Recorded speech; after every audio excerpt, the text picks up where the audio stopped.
A luz da tarde de Washington, D.C., entra pelas janelas à prova de balas do salão oval, polindo o brilho da mesa Resolute e projetando uma aura de poder incontestável sobre o tapete azul profundo com o selo presidencial. É um silêncio solene, o tipo de silêncio que só existe no epicentro da história mundial. Cada objeto nesta sala, desde as fotografias de família cuidadosamente arranjadas até os volumes de história encadernados em couro nas estantes, foi projetado para comunicar uma única mensagem: integridade, estabilidade e a dignidade inabalável da República. Este é o escritório mais famoso do mundo, um palco onde decisões que moldam gerações são tomadas sob o olhar atento da nação. Um símbolo tão potente que parece imune às fraquezas humanas. Mas as paredes de pedra calcária da Casa Branca, testemunhas silenciosas de mais de 2 séculos de história, guardam uma narrativa muito diferente. Uma que começa quando as câmeras são desligadas e as portas se fecham. Mas essa imagem imaculada se estilhaça quando sobrepomos os fantasmas do passado. Imagine, nesta mesma sala, em 1995, o som agudo de um zíper sendo fechado apressadamente, quebrando a quietude enquanto o presidente William Jefferson Clinton troca um olhar cúmplice com uma jovem estagiária. Volte no tempo para 1921 e ouça as risadas abafadas de Nan Britton, vindas de dentro de um armário de casacos adjacente, enquanto o presidente Warren G. Harding ajeita sua gravata antes de retornar à sua mesa. Avance para 1962, para a piscina interna da mansão, onde a água espirra e a música de jazz toca, e o presidente John F. Kennedy nada com 2 mulheres sob o olhar impassível de um agente do serviço secreto. E retroceda para 1945, para o momento final, quando Franklin Delano Roosevelt sofre o derrame fatal. E a primeira preocupação de sua equipe não é apenas salvar sua vida, mas esconder a presença de sua amante, Lucy Mercer, de sua esposa e do mundo. Esta não é a história que se lê nas placas de bronze ou se ouve nos tours oficiais. É a história não contada da Casa Branca, uma crônica do que acontecia a portas fechadas, nos quartos privados, nos escritórios adjacentes e nos corredores silenciosos após o anoitecer. É a investigação de como o edifício mais vigiado do planeta se transformou repetidamente em um refúgio para comportamentos que poderiam destruir presidências. Por trás da fachada neoclássica e do simbolismo democrático, existe uma realidade de poder, desejo e segredo. Esta é a história de como a autoridade máxima conferida a um indivíduo foi usada não apenas para governar uma nação, mas para construir um mundo privado onde as regras comuns não se aplicavam, um mundo protegido pelo próprio aparato, projetado para proteger o presidente de seus inimigos, e não de si mesmo. Se você acredita que a história completa, com todas as suas complexidades e contradições, merece ser contada, inscreva-se neste canal. Deixe um like para nos ajudar a continuar produzindo estas investigações profundas, trazendo à luz os fatos que muitas vezes são deixados nas notas de rodapé dos livros didáticos. E nos diga nos comentários de onde você está assistindo. É fascinante ver como nossa comunidade de entusiastas da história se espalha pelo mundo, unida pela busca da verdade por trás dos monumentos.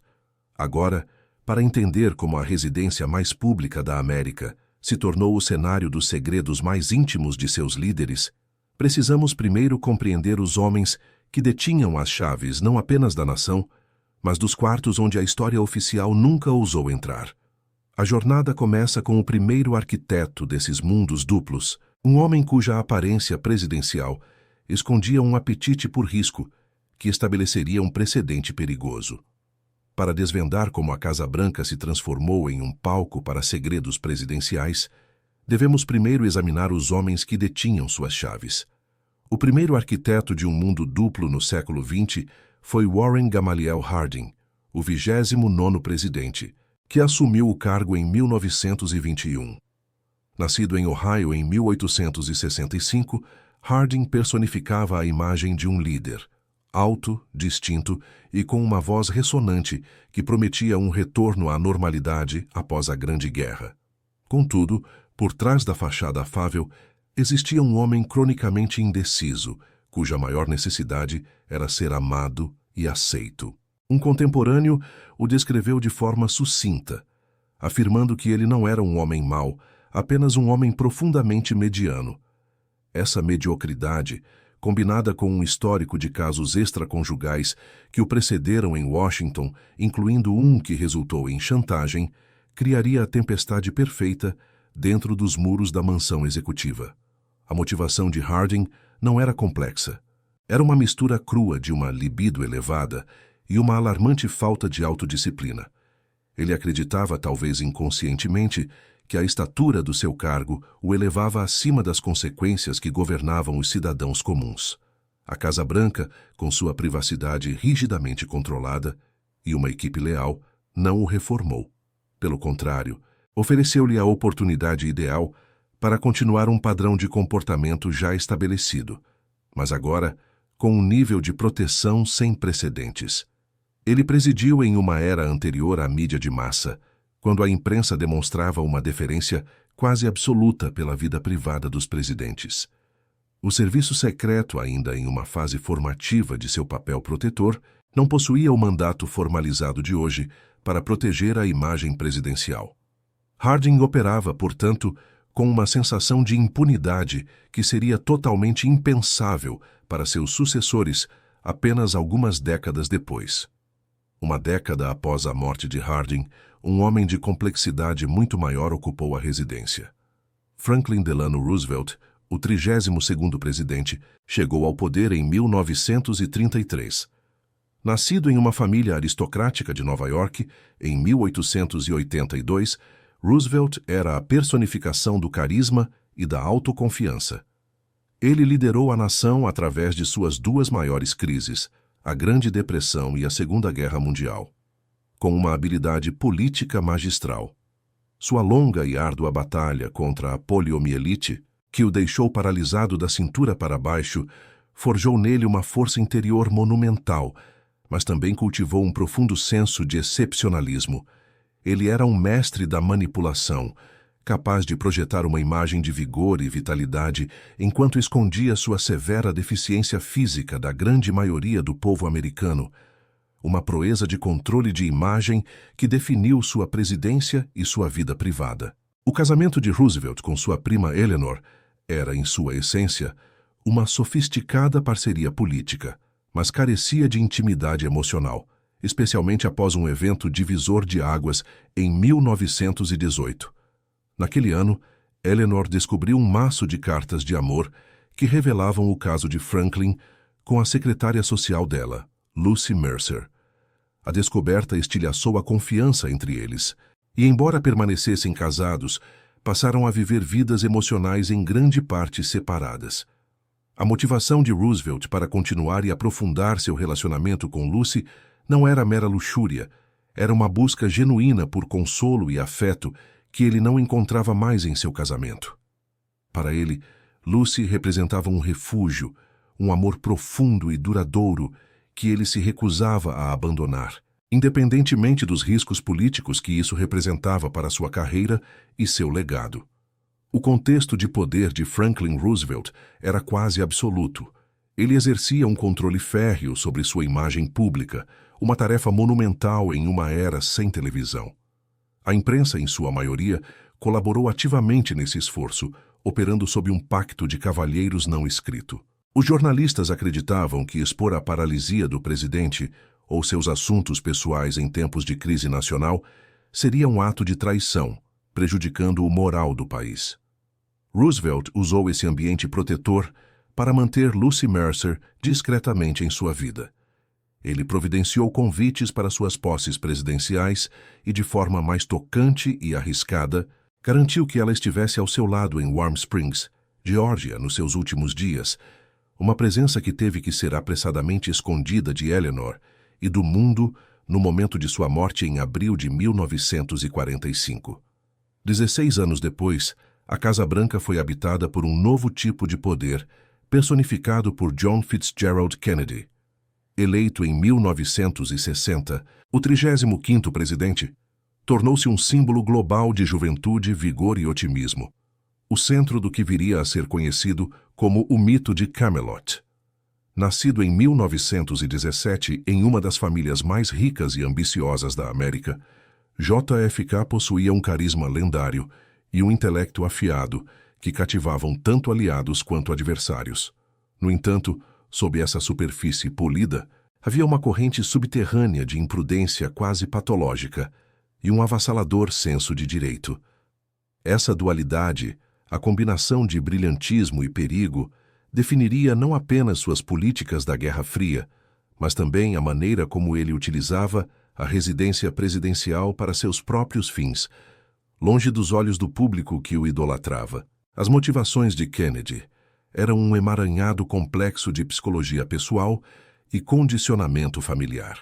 Sofrendo de uma miríade de problemas de saúde debilitantes, incluindo a doença de Addison e dores crônicas nas costas, ele vivia com uma constante sensação de tempo emprestado, o que pode ter alimentado sua busca incessante por gratificação instantânea. Mais crucialmente, ele era o produto de seu pai, Joseph P. Kennedy, um patriarca implacável e notório mulherengo que incutiu em seus filhos uma atitude predatória em relação às mulheres, vendo-as como conquistas.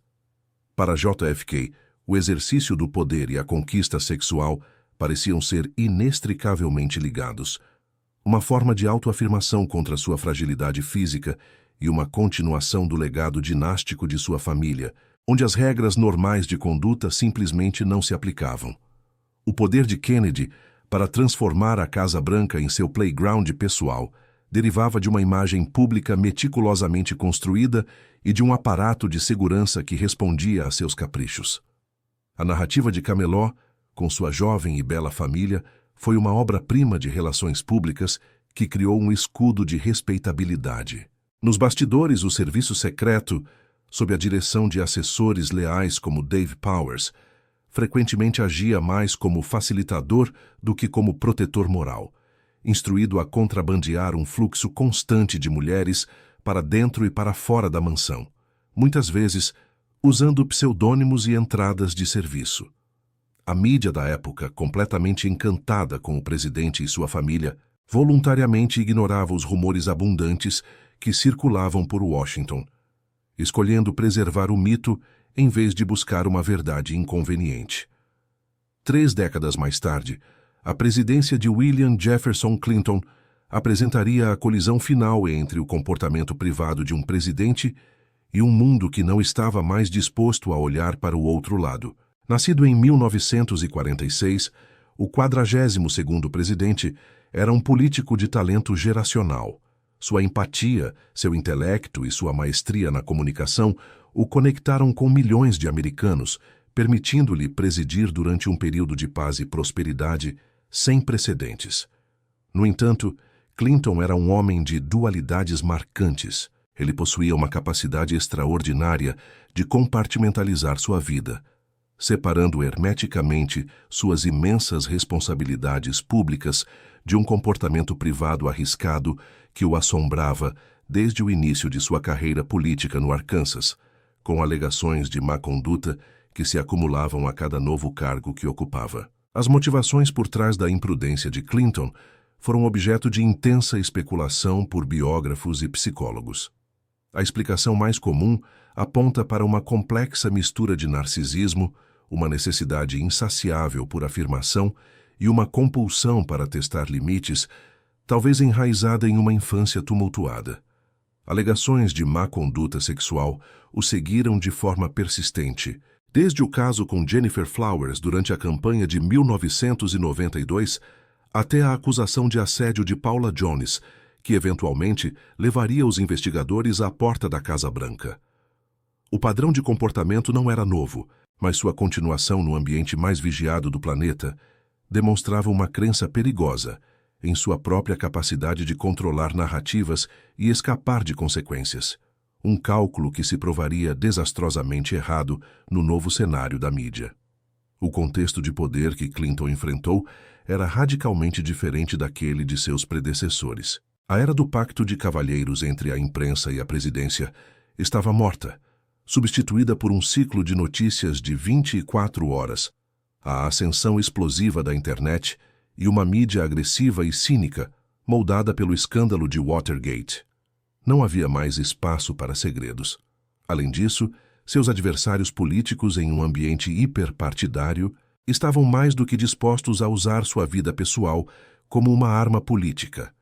A investigação do promotor independente Kenneth Starr, inicialmente focada em um negócio imobiliário, transformou um segredo sobre um relacionamento impróprio com uma estagiária em uma crise constitucional televisionada, provando que as paredes da Casa Branca não eram mais uma fortaleza, mas uma caixa de vidro. A construção da Casa Branca, o palco físico para o poder e o segredo, começou com o lançamento de sua pedra fundamental em 13 de outubro de 1792.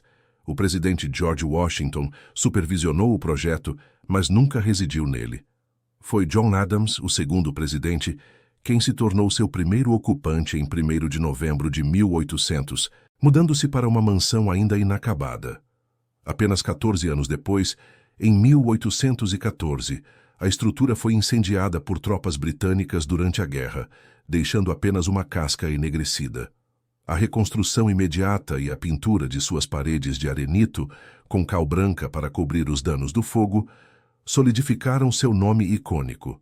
Mais tarde, adições cruciais como a ala oeste, em 1902, e uma reconstrução interna completa sob o presidente Truman, entre 1949 e 1952, moldariam o edifício na fortaleza que conhecemos hoje. O design da mansão foi obra de James Hoban, um arquiteto irlandês cuja visão neoclássica venceu um concurso nacional. Hoban inspirou-se fortemente na Leinster House em Dublin, criando uma fachada elegante e imponente que pretendia projetar a dignidade da nova república. O custo inicial da construção foi de $232.372, uma soma considerável na época, equivalente a aproximadamente $5 milhões em valores atuais. Esse investimento não se destinava a construir apenas uma casa, mas um símbolo nacional, um palácio para um líder democraticamente eleito. Cada coluna, cada janela e cada detalhe foram concebidos para comunicar estabilidade, poder e a promessa de uma nação duradoura. A arquitetura não era meramente funcional. Era uma declaração política e ideológica, escrita em pedra e argamassa para o mundo ver e admirar. As dimensões da Casa Branca confirmam sua escala monumental, muito além de uma simples residência. Com 132 cômodos, 35 banheiros e 43 lareiras distribuídos por 6 andares, incluindo os subsolos, a área útil totaliza mais de 5.100 metros quadrados. Este vasto espaço foi projetado para acomodar as funções duplas da presidência, a de chefe de Estado e a de chefe de família. No entanto, a escala da estrutura inevitavelmente cria um ambiente de isolamento e compartimentalização. A existência de tantos espaços distintos, corredores e níveis, permite que atividades ocorram simultaneamente sem que umas interfiram nas outras. Essa complexidade arquitetônica, embora necessária para a operação do governo, também forneceu inadvertidamente os recantos e a privacidade necessários para que comportamentos secretos florescessem longe dos olhos do público. A arquitetura da mansão é definida por uma divisão fundamental entre o público e o privado, uma separação que é a chave para entender como os segredos eram mantidos. O andar térreo e o andar de estado, com salas icônicas como a Sala Leste, a Sala Azul e a Sala de Jantar de Estado, são os palcos cerimoniais. São espaços semipúblicos, projetados para impressionar dignitários estrangeiros, sediar recepções e conduzir os negócios formais da nação. Nestas áreas, cada movimento é coreografado, cada interação observada. É a face pública da presidência, um teatro de poder e decoro, onde a imagem da nação é cuidadosamente mantida. A própria disposição desses salões foi projetada para o fluxo de grandes grupos e para a visibilidade, o oposto exato da privacidade que existia a poucos metros de distância. Em contraste direto com a grandiosidade pública dos andares inferiores, a residência executiva, que ocupa o segundo e terceiro andares, é um domínio estritamente privado. Este é o verdadeiro lar da primeira família, um santuário protegido do escrutínio público. O acesso a esses andares é rigorosamente controlado, limitado a familiares, convidados pessoais de confiança e a um pequeno círculo de funcionários de alto escalão. Essa barreira física e protocolar cria um mundo à parte. É aqui que a persona pública do presidente se desfaz e a vida privada começa. A arquitetura, ao criar essa separação nítida, não apenas protege a privacidade da família presidencial, mas também estabelece um ambiente onde uma vida completamente diferente, com regras e comportamentos distintos, pode se desenrolar sem o conhecimento do mundo exterior. A proximidade perigosa entre o centro do poder e o refúgio privado é um dos elementos arquitetônicos mais explorados. A ala oeste, onde está localizado o Salão Oval, está diretamente conectada à residência executiva pela colunata oeste. Um presidente pode, portanto, deixar o epicentro da política mundial e chegar aos seus aposentos privados em menos de 1 minuto de caminhada. Essa conexão física imediata elimina a necessidade de travessias públicas ou de movimentos visíveis que poderiam alertar a imprensa ou observadores. Foi essa conveniência que facilitou muitos dos encontros de Bill Clinton com Monica Lewinsky. Ela podia ser chamada de seu posto na ala leste para o Salão Oval, e a partir dali, o acesso a áreas mais privadas era rápido e discreto, explorando a própria estrutura do edifício para garantir o sigilo. O próprio Salão Oval, o símbolo máximo do poder presidencial, foi projetado com camadas de privacidade. Não é apenas uma grande sala de reuniões. Adjacente a ele, existe um pequeno estudo privado e um banheiro. Este santuário interno, acessível apenas ao presidente e a poucos escolhidos, oferece um nível de reclusão quase absoluto no coração do complexo mais vigiado do planeta. Foi neste espaço, a poucos passos da mesa Resolute, que ocorreram muitos dos encontros íntimos entre Clinton e Lewinsky. A existência deste escritório dentro do escritório permitiu que o presidente conduzisse um caso extraconjugal, literalmente sob o mesmo teto, onde assinava leis e se dirigia à nação. Uma demonstração audaciosa de como a arquitetura do poder pode ser subvertida para fins pessoais. Em épocas anteriores, mesmo características arquitetônicas mais modestas serviram a propósitos semelhantes. Durante a administração de Warren G. Harding, um simples armário em um pequeno escritório adjacente ao Salão Oval tornou-se o local de seus encontros clandestinos com Nan Britton. Não era uma passagem secreta ou uma sala escondida, mas um espaço utilitário facilmente ignorado. Sua vantagem residia precisamente em sua banalidade e em seu acesso imediato e discreto. Para Harding, este armário representava uma solução de baixo risco para encontros rápidos, um recanto esquecido no centro do poder, onde ele podia satisfazer seus impulsos sem a complexidade de organizar um encontro em outro lugar. Isso demonstra como qualquer espaço, por mais insignificante que pareça, pode ser cooptado para fins secretos. No segundo andar, na segurança da ala privada, outros espaços foram utilizados de forma semelhante. O quarto de Lincoln, um prestigioso quarto de hóspedes na residência executiva, era frequentemente usado por John F. Kennedy para seus encontros. Sua localização estratégica dentro da zona privada, cujo acesso era totalmente controlado pelo serviço secreto, o tornava um local idealmente seguro.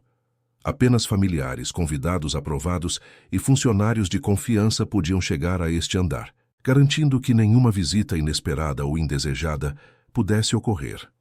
O quarto, carregado de significado histórico, tornou-se assim um cenário irônico para as transgressões do presidente, com a própria história da nação servindo de pano de fundo para seus segredos mais íntimos. Fundamentalmente, a Casa Branca é uma fortaleza, projetada para a máxima segurança. O serviço secreto controla meticulosamente cada ponto de entrada e saída, monitora cada corredor e verifica a identidade de cada pessoa que cruza seus portões. Para um observador externo, o nível de vigilância parece absoluto e impenetrável. Cada porta, cada janela, cada centímetro do terreno é coberto por um sistema de segurança em camadas, projetado para proteger o presidente de qualquer ameaça externa imaginável.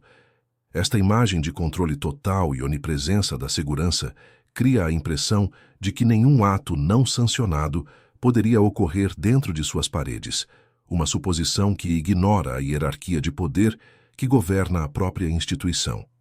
No entanto, esta fortaleza tem uma vulnerabilidade deliberada.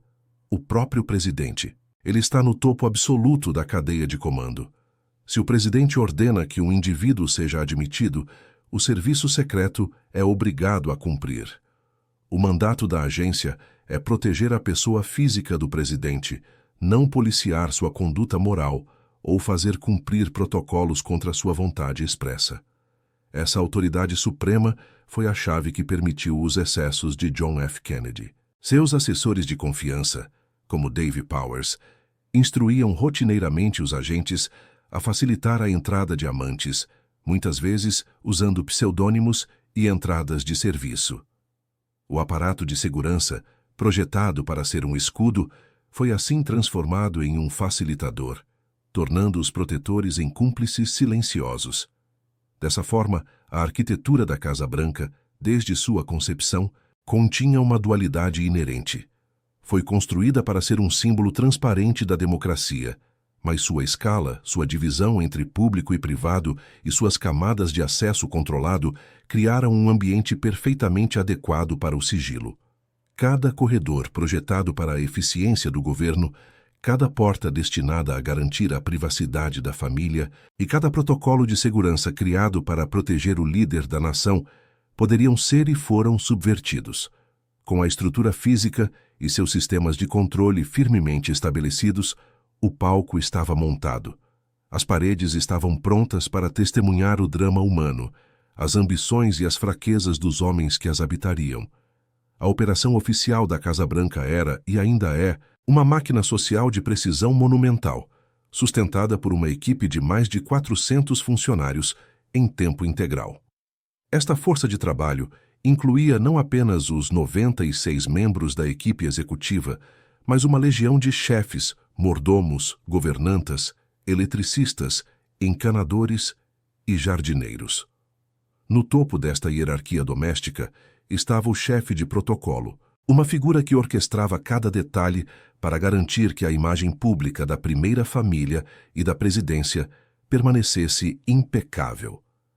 Cada membro da equipe operava sob um código de discrição absoluta, compreendendo que seu trabalho não era apenas servir, mas também ser invisível, mantendo a engrenagem de uma das residências mais complexas do mundo, funcionando com uma aparência de perfeição sem esforço, dia após dia, administração após administração. A rotina diária oficial era um reflexo da imensa responsabilidade do cargo. O dia do presidente começava invariavelmente por volta das 8 da manhã com o President's Daily Brief, o resumo de inteligência mais secreto do mundo. A partir daí, a agenda se desdobrava em uma cascata de responsabilidades. Reuniões no Salão Oval, telefonemas para líderes mundiais, cerimônias de assinatura de leis na Sala Leste e coletivas de imprensa no Jardim das Rosas. As refeições eram servidas com uma pontualidade rigorosa, e cada visita, cada evento, era meticulosamente agendado e executado. A Casa Branca não dormia no sentido convencional. Seu pulso simplesmente mudava de ritmo, sincronizado com as crises e as necessidades da nação, projetando uma imagem de controle e ordem constantes para um mundo que observava atentamente cada movimento. Os eventos sociais eram o ápice da vida pública da mansão, produções teatrais meticulosamente coreografadas para projetar poder e prestígio. Os jantares de Estado, por exemplo, eram assuntos de extrema formalidade, com listas de convidados que incluíam chefes de Estado, diplomatas e ícones culturais. O vestuário era black tie, a etiqueta era rígida e cada detalhe, desde a porcelana de Sèvres até o arranjo floral, era inspecionado pessoalmente pela primeira-dama ou por sua equipe. O custo de um único desses eventos podia facilmente exceder US$ 100.000, mesmo em meados do século XX. Para a imprensa e para o público, essas noites eram a personificação da dignidade americana, uma demonstração de sofisticação e poder, reforçando a narrativa de uma presidência que operava em um plano elevado de decoro e respeito. Manter esta máquina operacional exigia um orçamento que, em qualquer época, superava o de muitas pequenas cidades americanas. As despesas mensais eram astronômicas, abrangendo desde os salários da vasta equipe até os custos de manutenção de um edifício histórico com necessidades constantes de reparo. As contas de serviços públicos, segurança e principalmente alimentação para centenas de eventos anuais consumiam milhões de dólares. Durante a administração Kennedy, por exemplo, o orçamento de entretenimento sozinho era um tópico de fascínio público. Esta imensa despesa era justificada como o custo de fazer negócios no cenário mundial. A Casa Branca não era simplesmente uma casa, era um instrumento de Estado. E seu funcionamento impecável era considerado um investimento direto na imagem e na influência da América no exterior.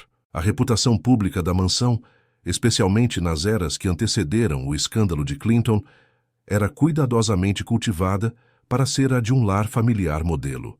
Jornais como o The New York Times e revistas como a Life publicavam regularmente reportagens fotográficas idealizadas, mostrando os Roosevelts em seus momentos de lazer em Hyde Park ou a jovem e vibrante família Kennedy em Hyannisport. A Casa Branca era apresentada como o lar da nação, um lugar de virtude cívica e estabilidade familiar. Esta imagem era um escudo poderoso, criando uma dissociação na mente do público entre o homem e o cargo. Qualquer rumor de comportamento impróprio era frequentemente descartado como calúnia política, pois contradizia fundamentalmente a narrativa oficial e santificada que a própria mansão ajudava a projetar e a manter. As portas da Casa Branca giravam constantemente para receber uma procissão de visitantes ilustres, cujas presenças reforçavam seu status como o centro do mundo. Chefes de Estado como Winston Churchill, líderes de movimentos como Martin Luther King Jr. e ícones culturais como Frank Sinatra caminharam por seus corredores. Cada visita era um evento de significado histórico, documentado e divulgado para demonstrar a centralidade do presidente americano nos assuntos globais. Para estes convidados, a experiência era projetada para ser avassaladora. Uma imersão na história e no poder. Eles eram conduzidos através dos salões de Estado, testemunhando a face pública da presidência, completamente alheios ao fato de que, a poucos metros de distância, em andares superiores, uma realidade inteiramente diferente poderia estar se desenrolando. As áreas públicas da mansão, aquelas que os visitantes e, em certa medida, o público em geral podiam ver, eram o palco principal desta performance de respeitabilidade. A Sala Leste, com seus lustres monumentais, era usada para grandes recepções e cerimônias. A Sala Azul, com sua forma oval e decoração francesa, era o local para receber formalmente os convidados. A Sala de Jantar de Estado, capaz de acomodar mais de 100 pessoas, testemunhou incontáveis negociações diplomáticas disfarçadas de jantares. Estes espaços eram a vitrine da nação, projetados para impressionar e intimidar sutilmente. Sua beleza e grandeza comunicavam uma mensagem clara. Este era um lugar de seriedade, história e poder inquestionável, um cenário onde apenas os mais altos padrões de comportamento eram esperados e tolerados. Um conjunto de regras, tanto escritas quanto não escritas, governava o comportamento de todos dentro da mansão. Para a equipe, a discrição era a regra de ouro. O que se via ou ouvia na Casa Branca permanecia na Casa Branca. Para os convidados, um protocolo rígido ditava desde a forma de se dirigir ao presidente até o momento apropriado para se sentar ou levantar. Havia uma reverência quase religiosa pelo edifício e pelo cargo que ele representava. Essa cultura de respeito e deferência criava uma atmosfera de ordem e decoro. A ironia, no entanto, era que este sistema, projetado para proteger a dignidade da instituição, também criava uma bolha de isolamento em torno do presidente, onde a pessoa no topo da hierarquia era, em última instância, a única que podia quebrar as regras impunemente. O ponto de inflexão diário, o momento em que a casa mudava de caráter, era surpreendentemente preciso e rotineiro. Ocorria por volta das 6 da tarde, quando o call lead era emitido para o corpo de imprensa da Casa Branca, um termo de jargão que significava que não havia mais eventos públicos ou notícias esperadas para aquele dia. Era um sinal. A maioria dos funcionários da ala oeste começava a ir para casa. O zumbido dos escritórios se esvaía. As luzes das áreas de tour eram diminuídas. E um silêncio profundo descia sobre os corredores antes movimentados. A fortaleza do poder executivo se transformava, em menos de uma hora, de um centro nervoso global para uma residência particular vasta e estranhamente silenciosa, selada do mundo exterior. Neste silêncio noturno, uma segunda Casa Branca emergia. Durante o dia, o Salão Oval era o centro do mundo livre, palco de decisões que moldavam a história. Mas após o anoitecer, ele podia se tornar um salão privado. Durante o dia, os quartos da residência executiva eram um santuário familiar, mas à noite podiam se transformar em cenários para encontros secretos. Existiam de fato duas mansões ocupando o mesmo espaço físico na Avenida Pensilvânia, número 1600. Uma era a Casa Branca visível, a da história, da dignidade e das cerimônias públicas. A outra era a invisível, a dos desejos, dos segredos e das transgressões. E era nos corredores desta segunda Casa Branca, a oculta, que as regras eram reescritas e a verdadeira história deste vídeo começava a se desenrolar. A veracidade do que se desenrolava a portas fechadas na Casa Branca não repousa em meros rumores, mas em um mosaico de fontes primárias que emergiram ao longo de décadas. Para o caso de Warren Harding, a principal evidência vem do livro de sua amante, Nan Britton, intitulado The President's Daughter, publicado em 1927, um relato detalhado e escandaloso de seu caso e da filha que tiveram juntos. A história de Franklin Roosevelt e Lucy Mercer é corroborada por correspondências privadas, descobertas muito depois de sua morte, e pelos relatos de membros da família, como sua filha Anna, que ajudou a facilitar os encontros. Estas fontes, arquivadas na Biblioteca e Museu Presidencial Franklin D. Roosevelt, pintam o retrato de um amor duradouro, mantido em segredo por uma questão de dever nacional e pessoal.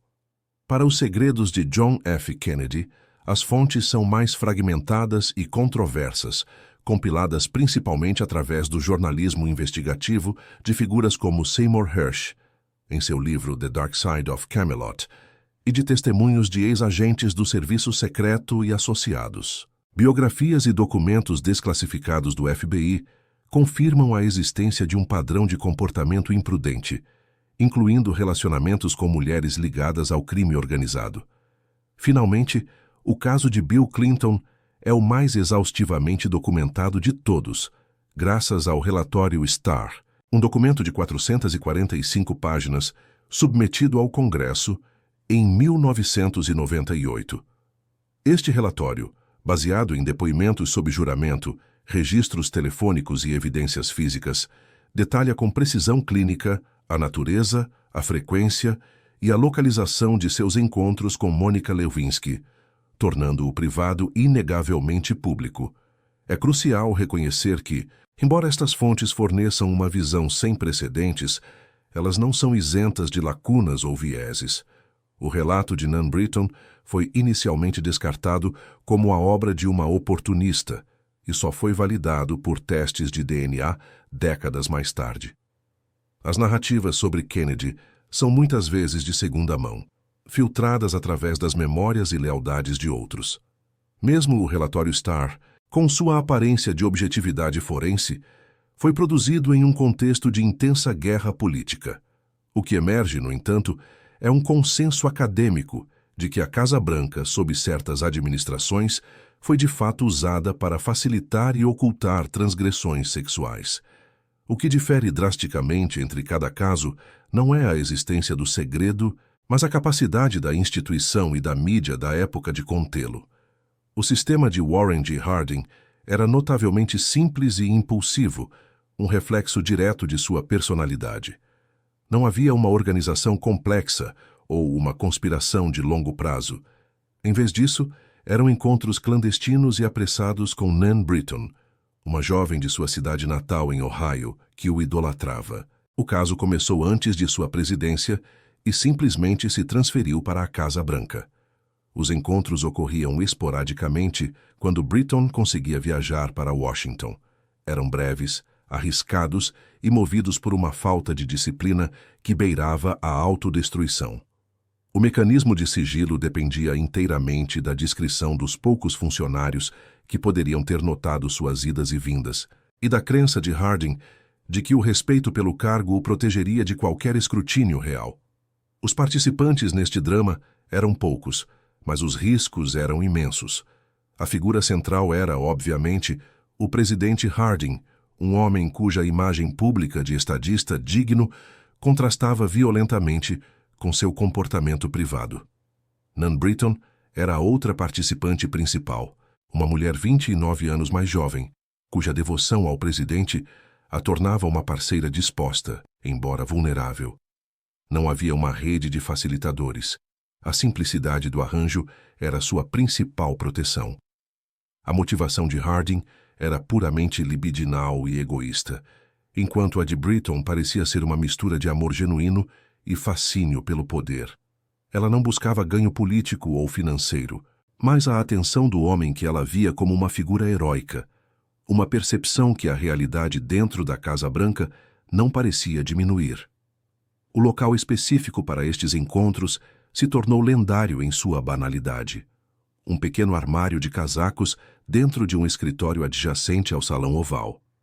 Este espaço não tinha nada de especial.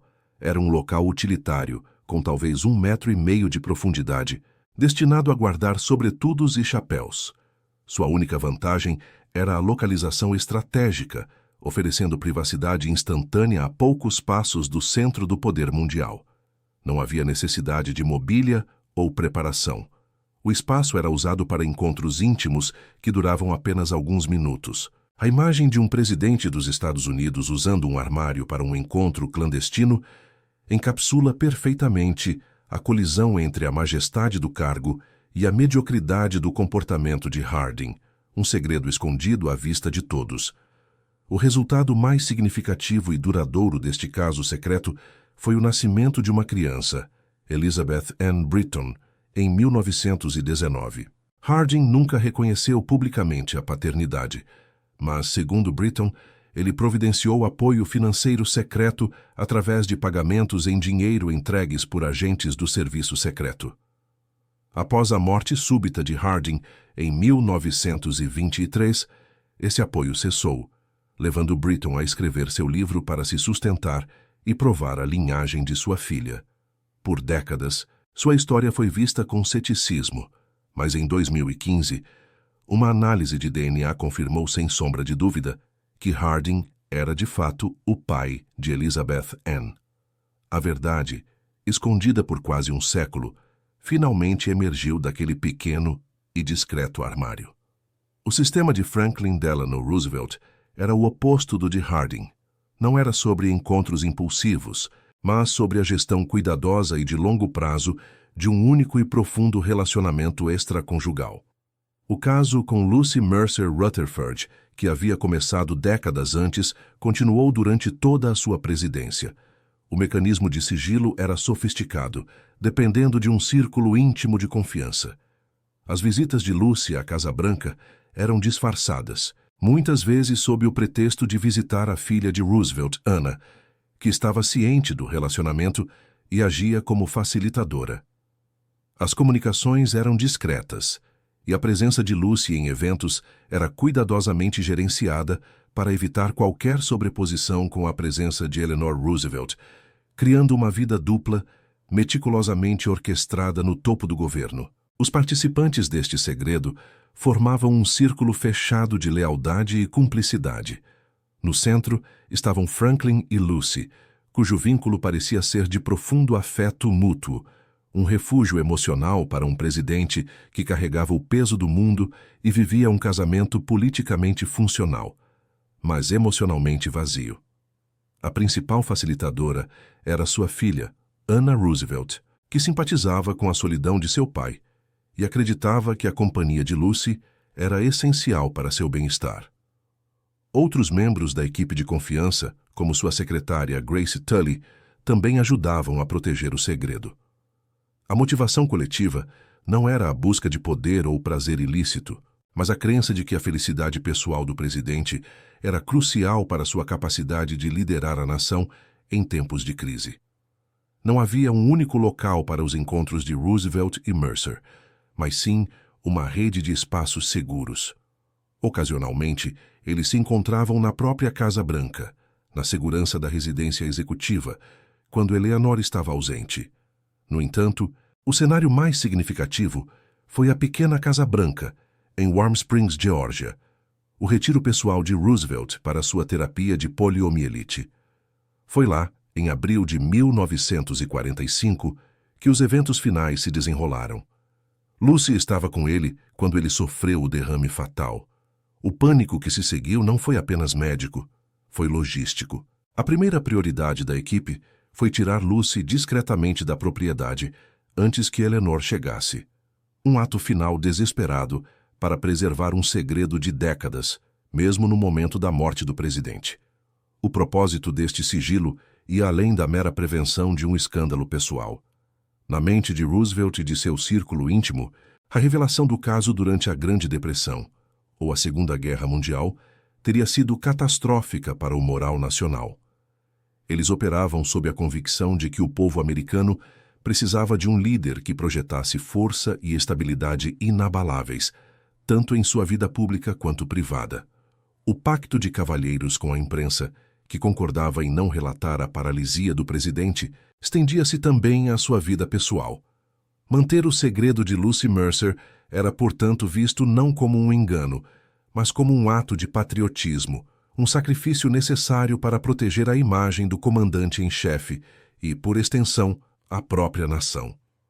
Com John F. Kennedy, o sistema atingiu um nível de organização e imprudência sem precedentes. Não se tratava de um único caso, mas de um fluxo constante de mulheres contrabandeadas para dentro da Casa Branca. A operação era gerenciada por seu assessor mais próximo e amigo, Dave Powers, cujo trabalho incluía recrutar, selecionar e transportar as amantes do presidente. O método era rotineiro. As mulheres eram levadas através de entradas de serviço, recebiam pseudônimos e eram conduzidas aos aposentos privados ou a outros locais designados.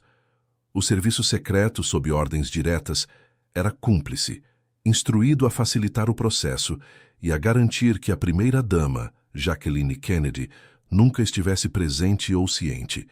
Era uma máquina bem oleada de indiscrição, operando no coração do poder americano. O elenco de participantes era vasto e variado. No centro estava JFK, cuja compulsão parecia insaciável. O principal facilitador era Dave Powers, o faz-tudo do presidente, que transformou a logística de casos extraconjugais em uma de suas funções não oficiais. Os agentes do serviço secreto eram cúmplices relutantes, presos entre seu dever de proteger o presidente e as ordens de violar a própria segurança que deveriam manter. As mulheres envolvidas variavam enormemente, de estagiárias da Casa Branca, apelidadas de Fiddle e Faddle, a figuras públicas como Marilyn Monroe, e mais perigosamente, Judith Campbell Exner, uma mulher que também era amante do chefe da máfia, Sam Giancana. Esta última conexão transformou o comportamento privado do presidente em um grave risco para a segurança nacional. Um dos principais locais para as atividades de Kennedy era a piscina interna da Casa Branca. Longe de ser apenas um local para exercícios, a piscina se transformava regularmente em um cenário para festas privadas, onde o presidente nadava com secretárias e outras convidadas muitas vezes nuas.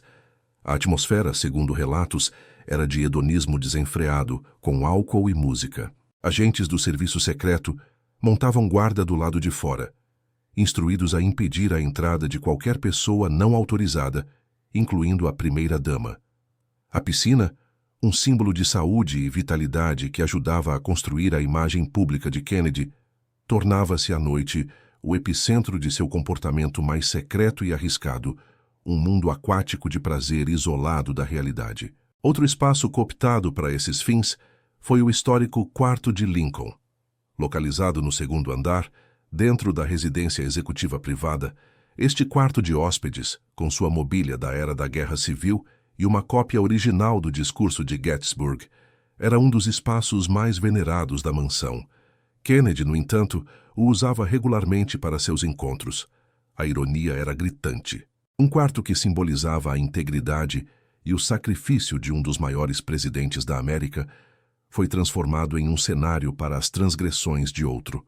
Sua localização na ala privada garantia segurança máxima, pois o acesso era estritamente controlado, tornando-o o local perfeito para encontros que nunca poderiam ser interrompidos ou descobertos em tempo real. A motivação por trás da imprudência de Kennedy era um emaranhado complexo de fatores psicológicos e fisiológicos. Vivendo com dor crônica e a doença de Addison, ele dependia de um coquetel de medicamentos, incluindo anfetaminas, que podem ter contribuído para sua libido elevada e seu julgamento prejudicado.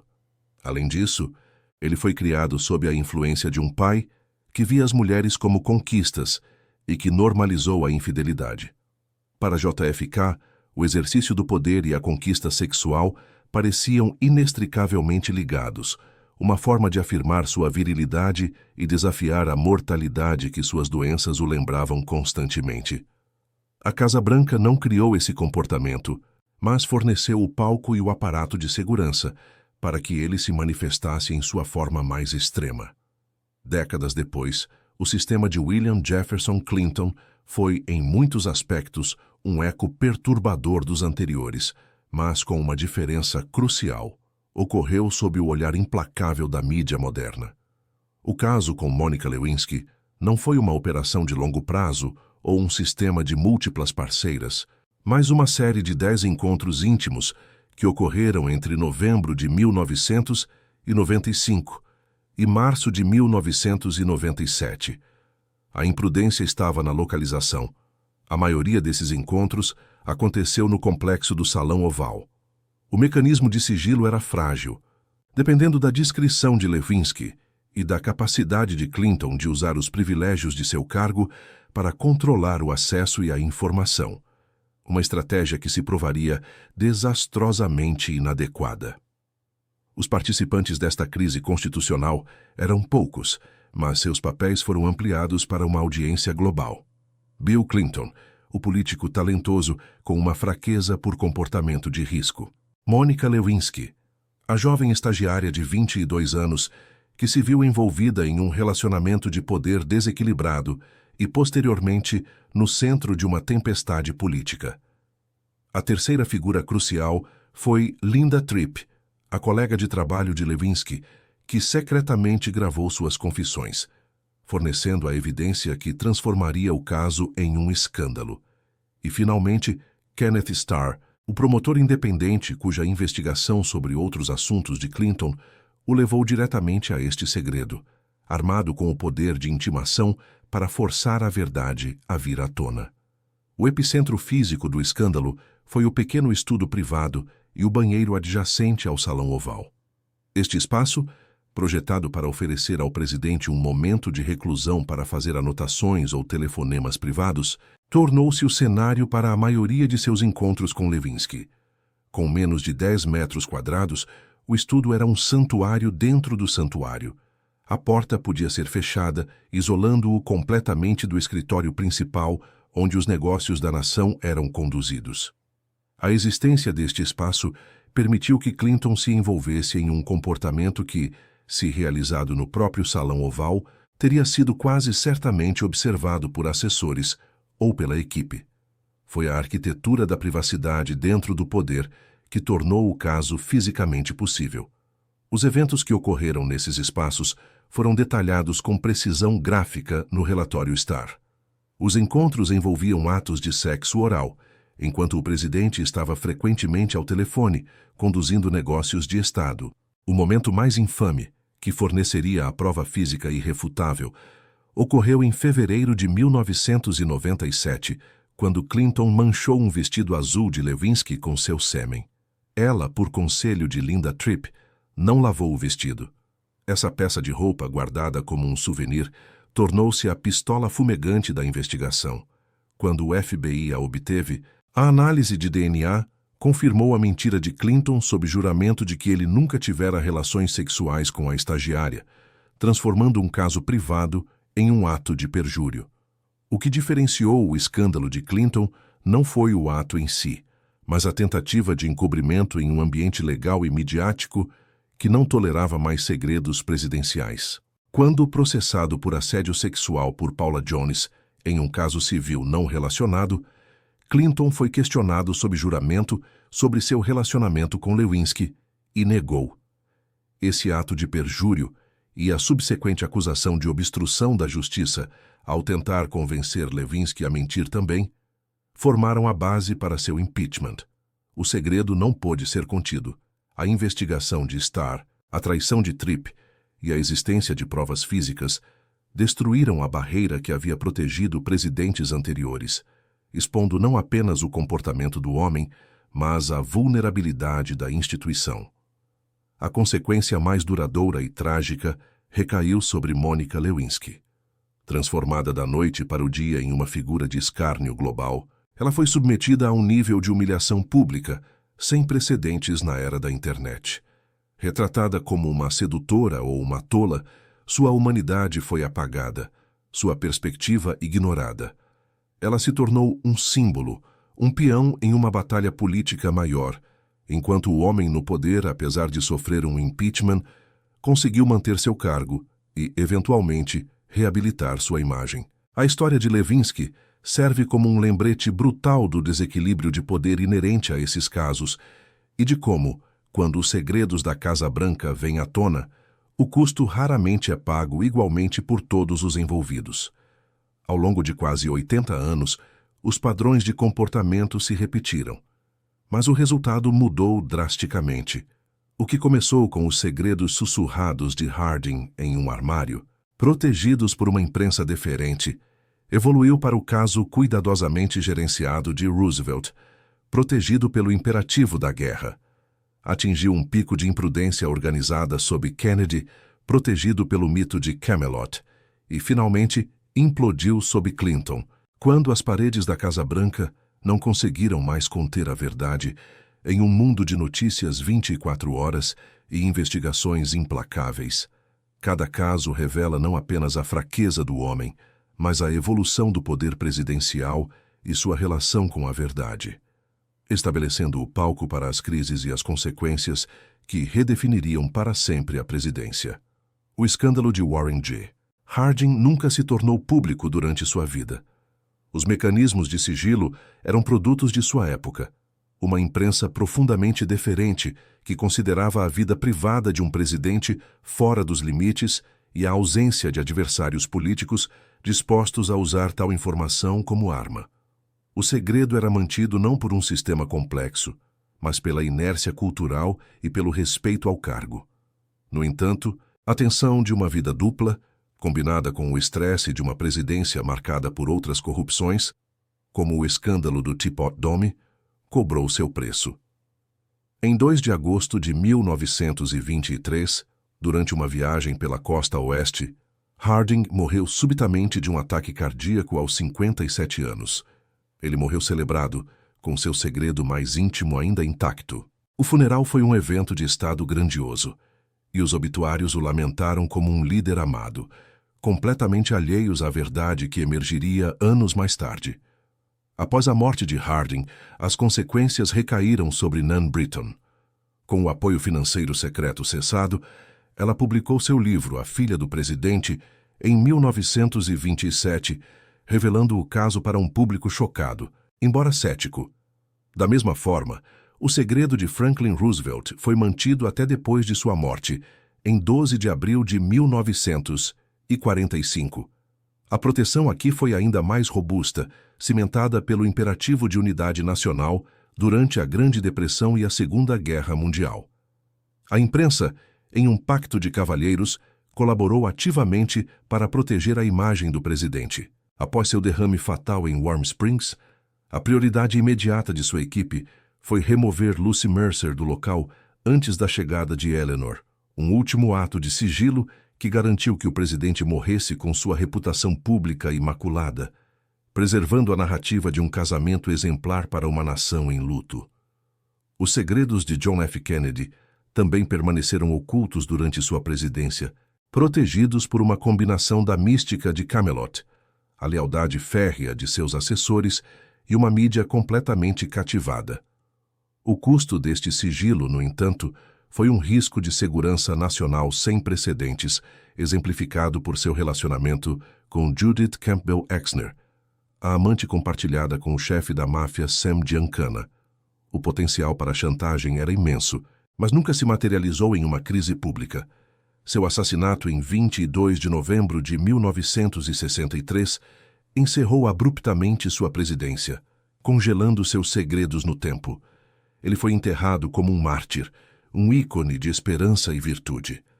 A nação lamentou a perda de um líder idealizado, e a verdade sobre a vida que ele levava dentro da Casa Branca só começaria a emergir mais de uma década depois, através do trabalho de jornalistas investigativos.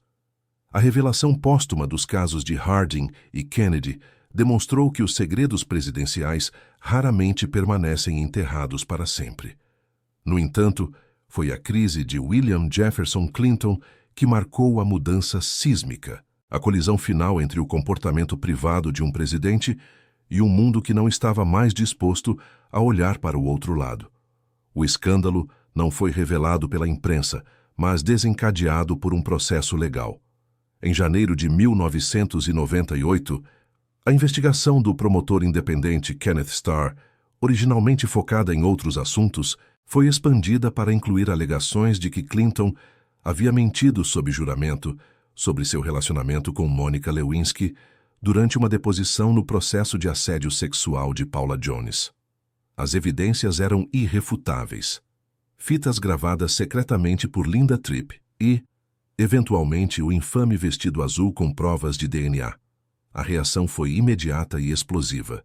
Em 26 de janeiro de 1998, Clinton proferiu sua famosa negação televisionada: "Eu não tive relações sexuais com aquela mulher." Esta declaração se tornaria o epicentro da crise. A mídia, agora um ciclo de notícias de 24 horas alimentado pela internet, dissecou cada detalhe. O país foi consumido pelo escândalo. A defesa de Clinton e seus aliados argumentou que se tratava de um assunto privado, sendo usado para uma caça às bruxas política. Seus inimigos insistiram que a questão não era o sexo, mas o perjúrio e a obstrução da justiça. Em 19 de dezembro de 1998, a Câmara dos Representantes, em uma votação amplamente partidária, aprovou 2 artigos de impeachment contra o presidente, acusando-o formalmente de perjúrio e obstrução da justiça. O julgamento no Senado começou em janeiro de 1999, transformando o corpo legislativo mais deliberativo do mundo em um palco para um drama nacional. O custo político foi imenso, paralisando o governo e aprofundando as divisões partidárias a um nível raramente visto. O custo financeiro para Clinton pessoalmente foi de milhões em honorários advocatícios. Socialmente, o escândalo erodiu a confiança do público na instituição da presidência e forçou uma conversa nacional desconfortável sobre a linha entre a vida privada e a conduta pública. Em 12 de fevereiro de 1999, o Senado absolveu Clinton de ambas as acusações, permitindo que ele completasse seu mandato. Ele sobreviveu politicamente, mas a presidência e o país ficaram permanentemente marcados pela provação.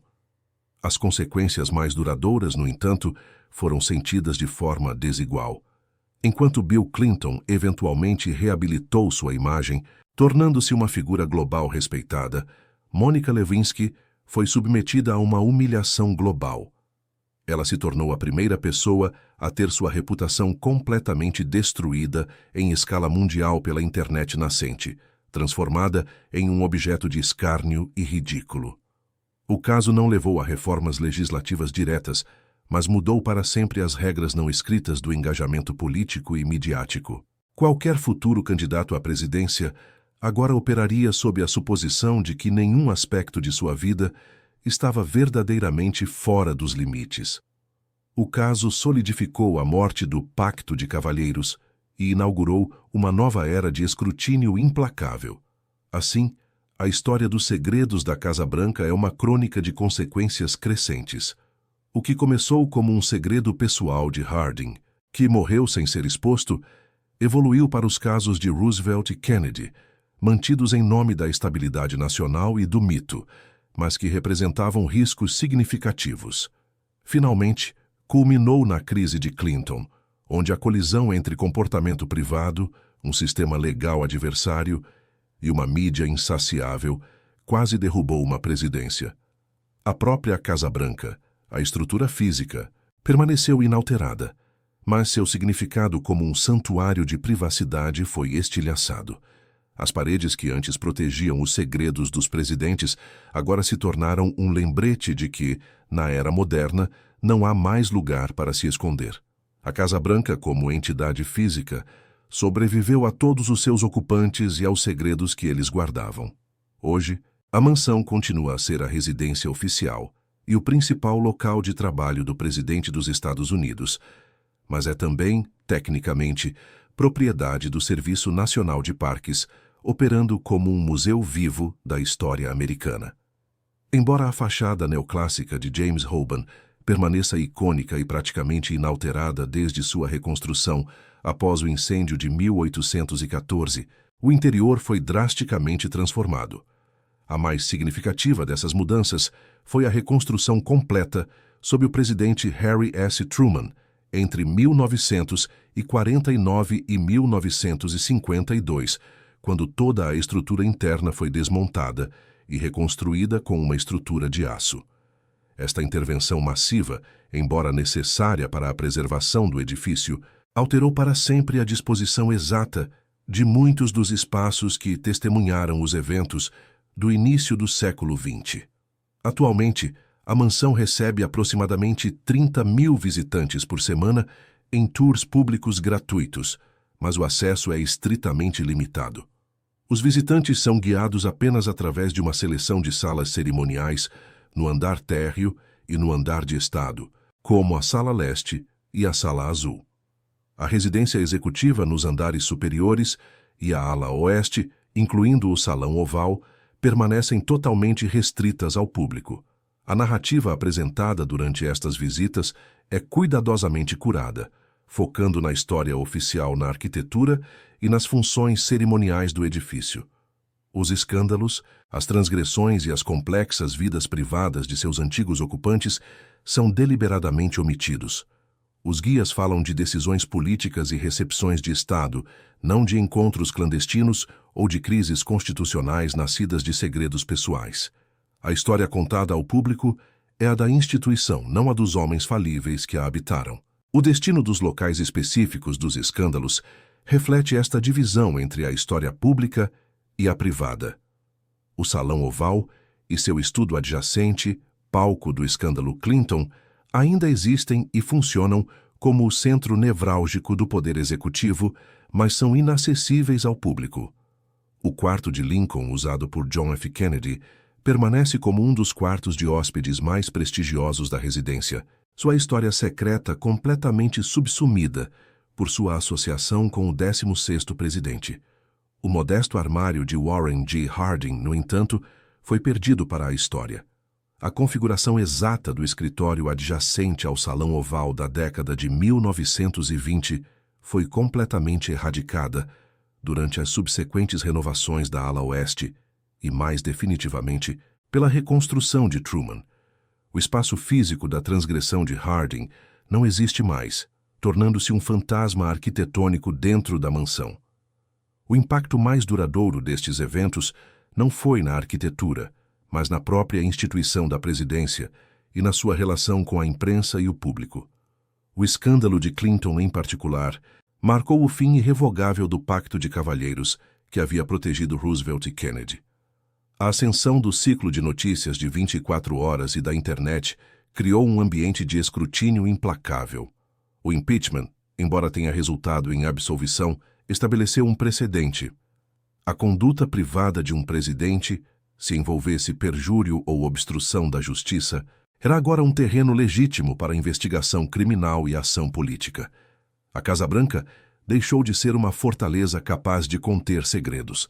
Transformou-se em uma caixa de vidro, onde se presume que cada ação, pública ou privada, pode eventualmente ser exposta e julgada no tribunal da opinião pública. O legado dos presidentes envolvidos permanece complexo e contestado. Warren G.